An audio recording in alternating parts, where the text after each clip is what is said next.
ஹரிபோதினி ஏகாதசி நல்வாழ்த்துக்கள். இந்த ஹரிபோதினி ஏகாதசி எப்போ வருதுன்னா, தீபாவளி முடிஞ்சதுக்கு அப்புறமா வர்ற ஏகாதசி.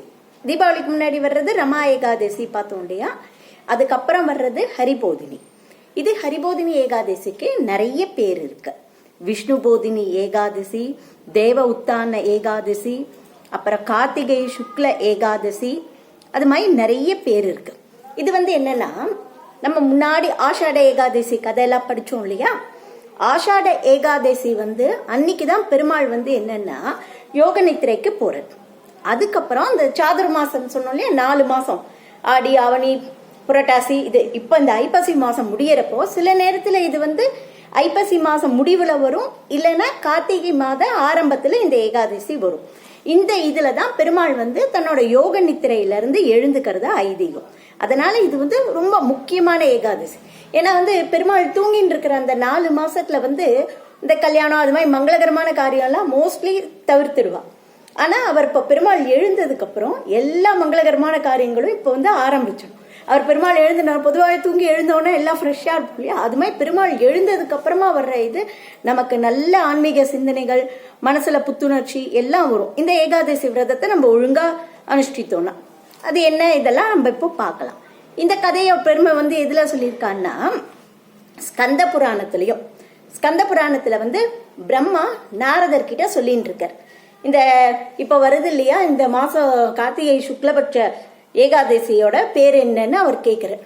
அதுக்கு அவர் சொல்றார், இத கிருஷ்ணர் கிட்ட யுதிஷ்டர் எப்பவும் போல கேட்கிறார். இந்த இது ஹரிபோதினி ஏகாதசி இருக்கு இல்லையா, அந்த இதோட பெருமையை சொல்லுங்கன்னா அதுக்கு அப்ப பெருமாள் சொல்றார், நாரதருக்கு பிரம்மா சொன்னார், அதை உனக்கு இப்போ நான் திரும்ப சொல்றேன் அப்படி.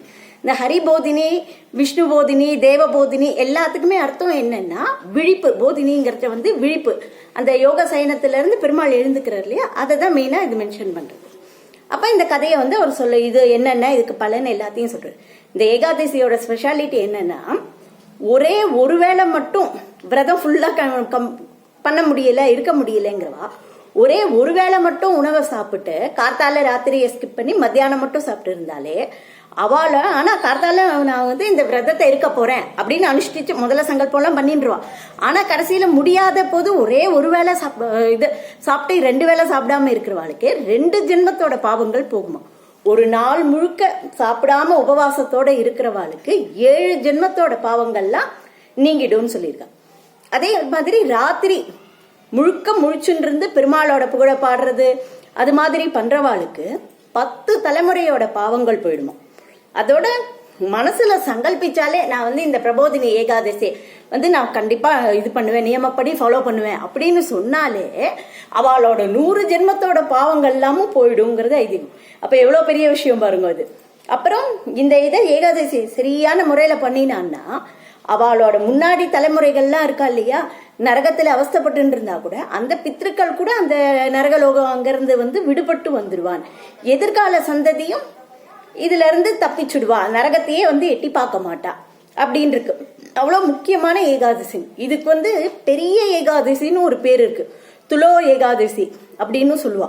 ரொம்ப பெரிய ஏகாதசின்னு. வைகுண்ட ஏகாதசிய மாதிரி இதுவும் ரொம்ப பெருமையான ஏகாதசி. இப்போ இந்த ஏகாதசி இது பண்ணோம் இல்லையா, இந்த ஏகாதசி விரதத்தை மட்டுமே அனுஷ்டிக்கிறவாளுக்கு அவ இவ்வளவு புண்ணியம் என்னென்ன பண்ணியிருக்காளோ, இந்த ஒரு நாள் விரதத்தை அனுஷ்டித்தாலே அந்த புண்ணியத்தை விட இது அதிகம் அப்படிங்கிறா. அது மாதிரி எல்லா தீர்த்த இதுல இருக்கிற புண்ணிய கஷேத்திரங்கள்ல தீர்த்தத்துல நீராடுற பலன் எல்லாம் இந்த விரதத்தை கரெக்டா ஃபாலோ பண்ற வாத்துக்கு அவாத்துல இருக்கிற சாதாரண எடுத்து குளிக்கிற கிணறு அது மாதிரி ஜலமே அந்த புண்ணிய கஷேத்திரத்தோட நீரா மாறிடுமா. அவ்வளவு பெருமை. இதெல்லாம் ரொம்ப முக்கியமான இது. நம்ம இதை குழந்தைகளுக்கும் சொல்லி கொடுக்கணும்.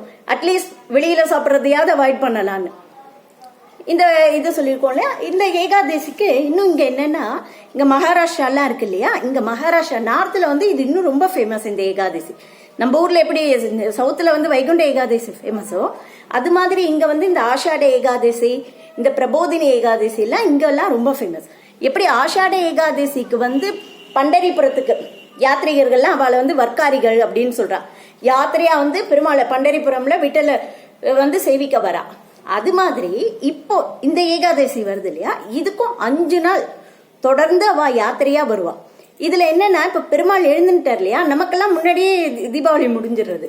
ஆனா தேவர்களுக்கெல்லாம் இப்போ இந்த ஏகாதசியில இருந்து அடுத்து பௌர்ணமி வருது இல்லையா, அந்த பௌர்ணமி தான் தேவ தீபாவளி. ஸோ எல்லாம் என்ன பண்ணுவான்னா, யாத்ரீகர்கள்லாம் நேர அந்த பண்டரிப்பூர் போய் இந்த ஏகாதசி அன்னைக்கு கிளம்பி போயிடுவான். போயிட்டு அந்த தேவ தீபாவளியா அந்த பௌர்ணமியை வரைக்கும் அந்த 5 நாளும் அங்க வந்து பண்டரிப்பூர்ல பயங்கர கொண்டாட்டமா இருக்கும். உள்ள போவே முடியாது, அவ்வளோ கூட்டமா இருக்கும். அது மாதிரி ரொம்ப ஃபேமஸ். அது மாதிரி புஷ்கரத்துலயும் வந்து பாத்தீங்கன்னா இது பெரிய பெரிய அந்த ஒட்டக திருவிழாங்கிறதும் இப்பதான் இந்த டைம்ல தான் நடக்கும். பிரம்மாக்கு வந்து நன்றி செலுத்துற விதமா அங்கதான் புஷ்கர்ல மட்டும்தான் பிரம்மாக்கு கோவில், அங்க இந்த ஒரு பெரிய ஃபங்க்ஷனா நடக்கும். அப்புறம் வந்து கரும்பு அறுவடையும் இந்த நாள்ல தான் வந்து ஆரம்பிக்கிறான். அப்புறம் இன்னும் என்னதுன்னா துளசி விவாகம், பெருமாளுக்கும் துளசிக்கும் கல்யாணங்கிற ஒரு சம்பிரதாயம் இந்த பக்கத்துல எல்லாம் இருக்கு. அவ என்ன பண்ணுவான்னா, இந்த சில பேர் வந்து இந்த ஏகாதசி நாள்லயே வந்து பிரபோதினி ஏகாதசி அன்னைக்கே வந்து துளசி விவாகம்னு பண்ணிடுறா. அப்படி இல்லைன்னா இந்த ஏகாதசியில இருந்து அடுத்த நாள் துவாதசி அப்படி வரிசையா அந்த பௌர்ணமிக்குள்ள இந்த 5 நாளுக்குள்ள வந்து ஒரு நாள் இதை கொண்டாடிடுறா. ரொம்ப விசேஷமா வந்து இது பண்றா. இந்த துளசி விவாகத்துக்கு அப்புறம் தான் வந்து என்னன்னா, நம்ம நார்மலா எல்லாரும் கல்யாணம் பண்ற இதெல்லாம் இங்க வடக்க இருக்கிறவாள் என்னன்னா அதுக்கப்புறம் தான் அவ ஆரம்பிக்கிறான். அது மாதிரி முக்கியமான இது ஏகாதசி. இதுக்கு ஒரு கதையும் இருக்கு. என்ன கதைன்னா, ஒரு ஊர்ல ஒரு பெரிய ராஜா ஒருத்தர் இருக்கார். அந்த ராஜா வந்து என்னன்னா, இது முன்னாடி திரேதாயுகம் அதுக்கு முன்னாடி காலத்துல நடக்கிற கதை. அவர் வந்து என்னன்னா நல்ல சிறந்த பெருமாள் பக்தர். ஒரு நாள் விடாம ஒரு ஏகாதசியும் மிஸ் பண்ண மாட்டார். அவர் மட்டும் இல்லாம அவர் நாட்டுல இருக்கிற எல்லாரையும் அந்த ஏகாதசியை கரெக்டா ஃபாலோ பண்ண வைக்கிறார். அந்த மாடு அதுக்கெல்லாம் கூட வந்து அரிசி களைஞ்ச இதை வந்து அப்போ கொடுக்காம அந்த அளவுக்கு அவர் தீவிரமா இது பண்ணிட்டு. அப்ப என்ன ஆகுதுன்னா, அவரோட தேசத்துக்கு வந்து பக்கத்து தேசத்துல இருந்து ஒருத்தன் வரான் வேலைக்கு. ராஜா கிட்ட எனக்கு வந்து வேலை கொடுங்க, எனக்கு வந்து தினம் சாப்பாட்டுக்கு மட்டும் கொடுத்தா போறோம், தங்குற இடமும் சாப்பிட்றதுக்கு மட்டும் கொடுத்தேன்னா போறோம் அப்படின்னு. சரின்னு சொல்றாரு. ஆனா அவர் முதலே சொல்றாரு, தினம் உனக்கு சாப்பாட்டுக்கெல்லாம் பிரச்சனை இருக்காது, ஆனா ஏகாதசி அன்னைக்கு மட்டும் இந்த இதுல எங்க ராஜ்யத்துல யாரும் சாப்பிட முடியாது. அவன் அப்போதைக்கு வேலை கிடைக்கணுங்கிறதுல ஓகேன்னுறான். சரின்னு ஜாயின் பண்ணிடுறான். அவன் அங்க வேலையில இருந்துருக்கான். அப்படி இருக்கும்போது என்ன ஆகுது, ஏகாதசி வந்துடுறது. ஏகாதசி வந்து பழம் அது இதுன்னு இருக்கு. ஆனா இவனுக்கு வயிறே ரொம்பல, எனக்கு ரொம்ப பசிக்கிறதுன்னு ராஜாட போறான். நான் நீ சேரும் போதே உனக்கு என்ன சொன்னேன், ஏகாதசி அன்னைக்கு விரதம் தான், சாப்பிடக்கூடாதுன்னு தானே. நான் இப்படி இருந்தேன்னா பட்னியில என் உயிரே போயிடும், என் உயிர் போனா பரவாயில்லையாங்க. சரி சரின்ட்டு இதெல்லாம் இந்த தானியம் கோதுமை அது மாதிரி இதெல்லாம் கொடுத்து, நீ என்ன பண்ணி இங்க ஒன்றும் பண்ணக்கூடாது, ஊரை விட்டு வெளில போய் எங்கேயா நீ தெளிவு பண்ணி சாப்பிட்டுக்கோ அப்படின்னு அவனை அனுப்பி விட்டுறான். அவனு சரின்னு எல்லாம் வரான். ஒரு நதிக்கரையில வந்து விறகெல்லாம் பொறுக்கி ஒவ்வொன்றா பண்ணிட்டு, இது எதுக்காகன்னு கேட்கிறான். இது வந்து பெருமாளுக்காக தான், இது பெருமாளுக்கு படைச்சதோ அவருக்கு இது பண்ணிட்டு தான் சமர்ப்பிச்சுட்டு தான் நாங்க வந்து நாளைக்கே சாப்பிடுவோம் அப்படின்னு. சரி அதை நான் இன்னைக்கே பண்ணிடுறேனே அப்படிங்கிற. அவனுக்கு பக்தியோ இந்த விரதம் அது எதுவுமே அவனுக்கு தெரியாது. வேலை பண்ணணும், சாப்பிடணும், சம்பாதிக்கணும், சாப்பிடணும், அது மட்டும்தான் அவனுக்கு தெரியும். ஆனா அந்த ராஜா சொன்னது பெருமாளுக்கு கொடுத்துட்டு சாப்பிடணுங்கிற அந்த ஒரு வார்த்தையில மட்டும் அவனுக்கு நம்பிக்கை இருக்கு. சரின்னு வரான். வந்து விறகெல்லாம் வெட்டி தலியெல்லாம் பண்ணி முடிச்சிடுறான். பண்ணி முடிச்சுட்டு அப்படியே பார்த்து கூப்பிட்றான், கிருஷ்ணா நீ வந்து உனக்கு தானே வந்து எல்லாரும் இந்த விரதம் இருக்காலாம், எனக்கு அதெல்லாம் தெரியாது, உனக்கு கொடுக்காத சாப்பாடை சாப்பிடக்கூடாதுன்னு இருக்கா, எனக்கு ரொம்ப பசிக்கிறது, நீ என்ன பண்ற, இப்ப வந்து என்னோட சாப்பிட வர அப்படிங்க. அப்படி பார்த்துட்டே இருக்கான். அவ உடனே பெருமாள் பாக்குறாரு. இவனோட அந்த உண்மையான அந்த நம்பிக்கை, தான் வந்து கூப்பிட்டா சாப்பிட வருவான் அப்படிங்கிற ஒரு நம்பிக்கையை பார்த்தோன்னா உடனே அவர் அழகா பீதாம்பரத்தோட அழகா அப்படி வர அவன் பக்கத்துல வந்த உடனே வா சாப்பிடலாங்கிறான். அவருக்கும் போட்டு அவன் சாப்பிட்டுறான். இது முடிஞ்சு போயிடுறது. இதுக்கு அடுத்து வந்து இப்ப இருக்கிற இந்த பிரபோதினி ஏகாதசி வருது. அன்னைக்கு அவன் போய் கேட்கறான், ராஜா எனக்கு சாமான்லாம் போன முறை கொடுத்த மாதிரி கொடுங்க அப்படிங்க. சரின்னு எடுத்து கொடுக்க போறான். இவன் சொன்னா கேட்க மாட்டான், எப்படியோ போட்டோம் அப்படி, நீ வெளில போய் தான் பண்ண. ஓகேங்க, ஆனா போன முறை கொடுத்த மாதிரி எனக்கு கம்மியா கொடுக்காதீங்க, எனக்கு வந்து 2 பேர் சாப்பிட்ற மாதிரி கொடுங்க. ஏன் உனக்கு ஏகாதசிக்கு சாப்பிடவே கூடாதுன்னு இருக்க, நீ என்னன்னா 2 பேர் சாப்பாட சாப்பிடு. எனக்கு இல்ல, என்னோட வந்து பெருமாள் வந்து சாப்பிட போற, அவருக்கு போட்டுட்டு எனக்கு சாப்பிட எனக்கு கொஞ்சமா ஆயிடுது, அதுக்குதான் கேட்கிறேன். இது பெருமாள் வந்து உன்னோட சாப்பிட போறாரு, இத்தனை வருஷ காலமா விரதம் இருக்கிற எங்களுக்கு வராத அவர் உனக்கு வந்துடுற, நீங்க வேணா என் கூட வந்து பாருங்க அப்படின்னு. சரின்ற 2 பேருக்கான இதை கொடுத்துறான். அவர் ராஜா என்ன பண்ற, மரத்து பின்னாடி ஒழிஞ்சு பார்த்துட்டு இருக்கு. வா வான்னு இவன் பண்ணி முடிச்சுட்டு சாப்பிட்டு கூப்பிடுறான். பெருமாள் வரவே இல்லை. உடனே உனக்கு கோவம் வந்துடுறது, பாத்தியா நீ வரமாட்டேங்கிற இல்ல அப்படின்ட்டு. அப்ப ராஜாக்கு முன்னாடி நான் பொய் சொன்னேங்கிற மாதிரி பண்றியா அப்படிங்க. ராஜா நினைச்சிருக்கு, சும்மா அவன் பொய் சொல்லியிருக்கான், அப்ப பத்தல நிறைய சாப்பிடணும்னு கேட்டிருக்கான்.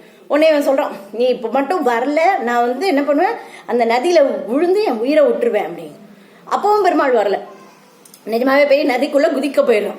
அப்படி குதிக்க போகும்போது அங்கிருந்து பெருமாள் வந்து கையத்துக்கு வா வா நான் வந்துட்டேன், பாத்தியா வந்துட்டியா சூப்பர்னு கூப்பிட்டு பெருமாளோட உட்காந்து அவன் சாப்பிட்டு இது பண்றான். அது பார்த்த உடனே ராஜாக்கு அப்படியே ஆச்சரியமா இருக்கு. ஓ இவ்வளவு நாள் நம்ம பண்ணினாலும் நம்ம கிட்ட வந்து பக்தி இருக்கு, ஆனா அந்த நம்பிக்கை இல்லாம இருந்திருக்கு பாத்தியா. ஐயோ அந்த நம்பிக்கையை மட்டும் வச்சே பெருமாள் இப்படி வந்துட்டாரு. ரொம்ப சந்தோஷப்பட்டு அப்படியே கை கோப்பி பார்த்தேன். பெருமாள் என்ன பண்றாருன்னா அவனை சாப்பிட்டு முடிச்ச உடனே தன்னோடய அவனை வந்து அப்படியே அழைச்சுன்னு போயிடுறாரு. அப்படியே ராஜா பார்த்து கை கூப்பிட்டு இனிமேல் நம்ம அந்த நம்பிக்கையும் மெயினா வச்சுக்கணும், பெருமாள் நம்ம பண்ணினா வந்து ஏத்துப்பாருங்கிற நம்பிக்கை வேணும்ட்டு வேற. இதான் வந்து பிரபோதினி ஏகாதசியோட மகிமை.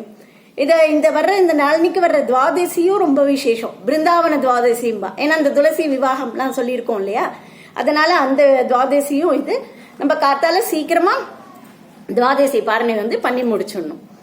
எல்லாரும் இதை வந்து ஃபாலோ பண்ணுங்க, கண்டிப்பா பெருமாளோட அருள் கிடைக்கும்.